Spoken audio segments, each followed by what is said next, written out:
Hello, good morning. Ako pala sa naging curious na bakit gipili ko pa rin na maging katulong na may nakuha naman ako magandang trabaho. Hindi. Ipaliwanag ko. Hindi kasi ang amo ko ngayon is hindi kagaya dati. Napagod sa bahay. Ngayon, pagising ako ng alas 4, pag alas 6 tapos na ako sa trabaho, wala na akong ginagawa. Abot na ako na kung kailan ako magluluto. Tapos, kasambahay nga. Pero tingnan mo naman.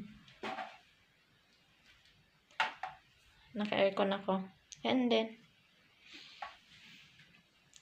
saan ka ba? Magtrabaho ka ng 4 hours to 5 hours to 13 hours ka nagtatrabaho. Na gastos ka sa bahay, gastos ka sa pamasahe, at saka gastos ka sa pagkain.